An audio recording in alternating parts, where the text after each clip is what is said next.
London से हमने update लेने की कोशिश की है, इनफैक्ट कोशिश नहीं की है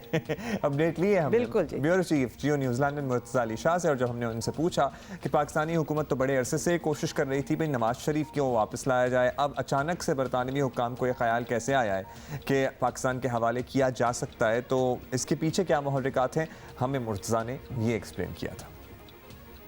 जो ख़त लिखा गया है उसमें उन्होंने ये इस तरह से लिखा नहीं है कि हम नहीं करेंगे, लेकिन जो उसका मीनिंग उसका यही है कि पाकिस्तान, चूँकि जो उनको कहा गया है कि अगर एक्सट्रेडिशन रिक्वेस्ट फ़ाइल करता है तो उसको कंसिडर किया जाएगा, लेकिन जहाँ तक डिपोर्ट करने का मामला है जो पाकिस्तान का मुतालबा था, वहाँ पर जो बरतानवी हुकाम का कहना है कि वो इंटरनेशनल लॉ के पाबंद हैं इन बोथ केसेस, और उसमें जो इंटरनेशनल लॉ की जो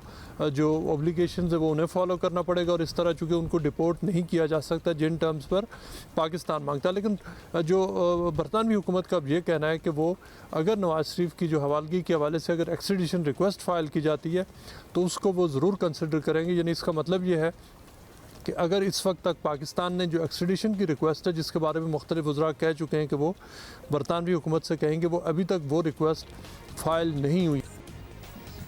चलिए, ये तो आपने सुन लिया। मुर्तज़ा से हमने एक और सवाल भी किया था और पूछा ये था कि इस पूरे मामले में बार बार जिक्र सामने आ रहा है उन लोगों का जो बरतानवी पाकिस्तानियों को डिपोर्ट कर रहा था और पाकिस्तान उन्हें लेने के लिए तैयार नहीं था, तो इसकी वजह क्या थी? और मुर्तज़ा ने हमें ये जवाब दिया। देखिए, यहाँ पर तकरीबन कोई 3 दर्जन ऐसे पाकिस्तानी इलीगल इमिग्रेंट्स हैं जिनकी चार्टर्ड फ़्लाइट्स जानी थी नवंबर के पहले हफ्ते में, और ये ख़बर सबसे पहले द न्यूज़ में ये मैंने ब्रेक की थी। 6 नवंबर को ये ख़बर छपी थी द न्यूज़ और जंग अखबार में। मैंने ये ख़बर दी थी जिससे मैंने ये कहा था कि बरतानिया और पाकिस्तान के ताल्लुकात में इस वक्त जो एक वो सर्द महरी आ चुकी है, एक टेंशन एग्जिस्ट करती है, और उसकी वजह यह है कि एक फ़्लाइट को रोका गया है जिसको फ़्लाइट को पहले सारी प्रिपरेशंस हो चुकी थी, लेकिन लास्ट मिनट पर जो पाकिस्तानी हुकाम है उन्होंने कहा कि उस फ़्लाइट को इजाज़त नहीं दी जा सकती, और इस तरह वो जो फ़्लाइट यहाँ पर रुकी थी उसको तकरीबन पूरी जो अरेंजमेंट्स और कैंसिलेशन में 3 लाख पाउंड तक बरतानवी हुकूमत को उसका ख़र्चा आया। यही वो ख़बर है जिसको अब सन अखबार और एक और पाकिस्तान की एक इंग्लिश अखबार और दीगर इंटरनेशनल मीडिया ने जिसको अब मुख्तलिफ़ औकात में लिखा, लेकिन अब बड़ी ख़बर आई है जब ये सन अखबार में छपी है। वो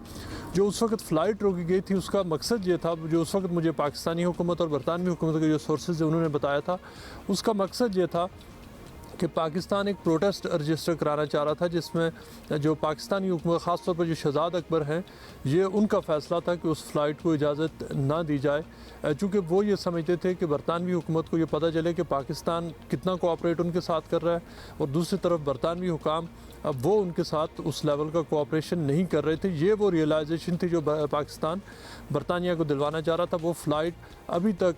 तकरीबन अब 2 महीने होने को हैं, लेकिन वो फ़्लाइट नहीं जा सकी, और उस फ़्लाइट के हवाले से ये वही फ़्लाइट थी कि जिसके ऊपर ये पूरा मसला शुरू हुआ।